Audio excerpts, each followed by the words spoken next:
બહુ જ ભીડ ભાઈ, બહુ જ ભીડ જોઈ શકો છો તમે આ સારંગપુર ધામમાં. હું પછી પાછો પહોંચી ગયો છું સારંગપુર ધામમાં. અધિક માસની પૂનમ. મિત્રો, સારંગપુર ધામમાં એટલી બધી ભીડ હતી કે તમે આમ જોઈને ચક થઈ જાઓ છો. મારા કાકા અને હું બંને જણા સારંગપુર ધામમાં. હવે મારા કાકા અપંગ છે, એમના માટે મેં વ્હીલચેરની વ્યવસ્થા કરી હતી અને વ્હીલચેર લઈને દાદાના ધામમાં પહોંચી ગયા. જોઈ શકો છો અંદર પહોંચતા જ બહુ જ ભીડ, પણ કાકાને જેમ તેમ કરીને મારે દર્શન તો કરાવવા જ હતા. જો પછી જેમ તેમ કરીને અંદર કોઠારીશ્રીને મળીને કાકાને વીઆઈપીમાં દર્શન કરાવવાની વ્યવસ્થા દાદાની દયાથી થઈ ગઈ. જોઈ શકો છો દાદા. હવે કાકાને વ્હીલચેરમાં બેસાડીને જઉં છું વીઆઈપીમાં દાદાના દર્શન કરાવવા કાકાને. અને કાકાના બદલે મને પણ કાકાના લીધે વીઆઈપીમાં દર્શન કરવાનો મોકો મળી ગયો. જોઈ શકો છો મિત્રો. જો આ ભાઈ ધજા ચડાવવા જાય છે દાદાને. આ ધજા ચડાવવાની માનતા લોકો રાખે છે દાદાને ધજા ચડાવવાની. જોઈ શકો છો તમે. હવે આ મિત્રની પાછળ અમે જઈએ છીએ અને જોઈ શકો છો ભીડ તો જો આમ જવાની જગ્યા નહીં, પણ જેમ તેમ કરીને વીઆઈપીના ગેટ આગળ અમે પહોંચી ગયા. પછી ગેટ આગળ તો લોક મારેલું હોય, તો એ ભાઈએ જ્યાં ઊભો તો જમાદાર, એ ભાઈએ લોક ખોલ્યું અને અમને અંદર જવાની અનુમતિ આપી દીધી.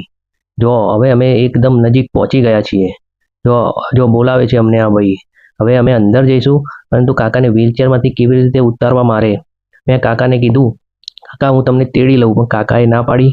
પણ છેવટે કાકાએ હા પાડી દીધી અને હું તેડીને દાદાના દર્શન કરાવવા કાકાને લઈ ગયો. જોઈ શકો છો મિત્રો. જો હવે અમે અંદર જઈશું અને કાકાને વીઆઈપીમાં દર્શન કરાવીશું. જો કાકાને પછી મેં તેડી લીધા બાથમાં.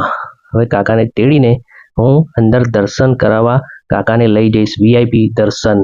જો તમે પણ દાદાના દર્શન કરી લો, આવો મોકો ઘડીએ પડીએ ના મળે મિત્રો. જો છે ને વીઆઈપી દર્શન, કોઈ ભીડ નહીં, કોઈ લાઈન નહીં, ડાયરેક્ટ વીઆઈપી દર્શન. જે મોટા મોટા નેતાઓ વગેરે દર્શન કરતા હોય છે, જે વીઆઈપી લોકો હોય છે, એ વીઆઈપી દર્શન માટે અમને જવાની આજ્ઞા મળી ગઈ છે. જોઈ શકો છો. જો કષ્ટભંજન દેવ હાજરા હજૂર, તમે પણ દર્શન કરી લો. આજના અધિક માસના દર્શન બહુ જ પુણ્ય મળે અધિક માસમાં દાદાના દર્શન કરવાથી. અને દાદાની તો તમને ખબર જ છે કેટલા દયાળુ અને કેટલા કૃપાળુ છે દાદા. દરેક ભક્તની મનોકામના દાદા પૂર્ણ કરે છે. એક વખત ખાલી સારંગપુર ધામમાં તમારે આવવાનું હોય છે અને તમારા દુઃખ દર્દ દાદાને સંભળાવવાના હોય છે. અને દાદા દુઃખ દર્દ સાંભળતા જ, ભક્તોની દિન વાણી સાંભળતા જ દાદા પીગળી જાય છે અને ભક્તોના બધા દુઃખ દર્દ પોતાના માથે લઈ લે છે. જોઈ શકો છો મિત્રો. હવે અમારે વીઆઈપીના દર્શન થઈ ગયા અને હવે બહાર નીકળી જઈએ છીએ. જોઈ લો. પછી કાકાને લઈને હું બહાર આવી ગયો. જો બહાર પણ જો કેટલી બધી ભીડ. હવે કાકાને લઈને હું બહાર જ્યાં પેલી મૂર્તિ છે 54 ફૂટ ઊંચી, ત્યાં મારે કાકાને દર્શન કરાવવા હતા. હવે હું કાકાને ત્યાં લઈ જઉં છું અને પછી બીજી બધી વાત. પરંતુ કાકાનો વિચાર બદલાઈ ગયો. આ જે સ્વામિનારાયણનું મંદિર છે ત્યાં કાકાને થોડી વાર બેસવું હતું, તો અમે પછી ત્યાં ગયા. જોઈ શકો છો. કાકાને હવે મંદિરમાં લઈ જઉં છું, પરંતુ પગથિયાં થોડા ગરમ હતા, એટલે જ્યાં છાયલો હતો એ જગ્યાએ કાકાને લઈ ગયો અને કાકાને પછી ત્યાં સીડી ઉપરથી ચડવાને કાકાને કહી દીધું, ભાઈ કાકા ધીરે ધીરે જો સીડી ચડે છે. પરંતુ તડકો પણ હતો અને એક બાજુ છાયલો પણ હતો. પરંતુ કાકા અપંગ છે એટલે મારે એમને વ્હીલચેર તો આપવી જ પડે ને.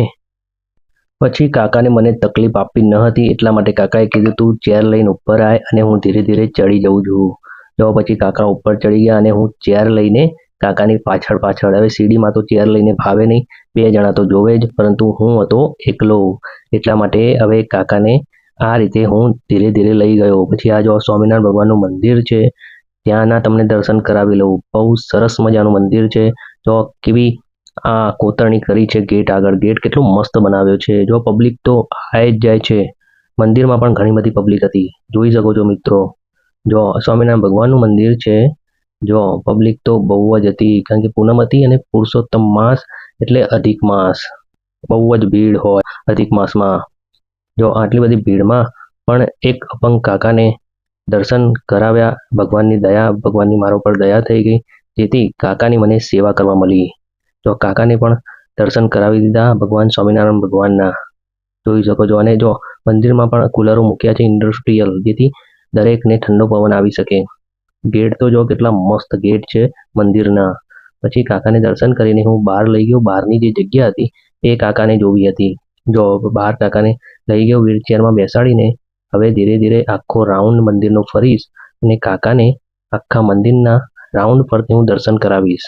જો હું કાકાને કહું છું, કાકા હવે બેસી જાઓ, હવે આપણે મંદિરની રાઉન્ડમાં ફરીએ. જો મિત્રો, આ સામે તમને દેખાય છે એ સુંદરકાંડનો પાઠ ભક્તો કરી રહ્યા છે. સુંદરકાંડનો પાઠ અમે થોડી વાર સાંભળ્યો પછી અમે કાકાને લઈને હું આગળ વધ્યો. જોઈ શકો છો મિત્રો, અને સુંદરકાંડનો પાઠ એટલો મસ્ત કર્યો, બહુ જ મજા આવી ગઈ. પછી અમે મંદિરમાં થોડી વાર પાછા અંદર ગયા અને થોડી વાર બેઠા. અમારે પણ સુંદરકાંડનો પાઠ કરવો હતો. જે હું નિત્ય પાઠ કરું છું એ હું ત્યાં મંદિરમાં બેસીને પછી હું અને કાકા બંને જણા પાઠ કરવા માંડ્યા. બહુ જ મજા આવી ગઈ પાઠ કરવાની. દરેક ભક્તો ત્યાં મંદિરની અંદર બેસીને કંઈક ને કંઈક પાઠ કરતા હોય, હનુમાન ચાલીસા કરતા હોય, ક્યાં તો માળા લઈને મંત્રનો જાપ કરતા હોય છે. પછી જે 54 ફૂટ ઊંચી દાદાની મૂર્તિ છે ત્યાં અમે ગયા અને ત્યાં આ રીતે ફોટો સેશન કરાવ્યું. કાકાએ મસ્ત મસ્ત ફોટો પાડ્યા અને ત્યાં ફોટો સેશન કરવાની ખૂબ જ મજા પડી ગઈ. જો તમે જોઈ શકો છો, કાકાએ પણ એમના ફોટો પડાવ્યા. કાકાને પણ ફોટો પાડવાનો બહુ જ શોખ હતો. જો મજા આવી ગઈ દાદાને ધામમાં.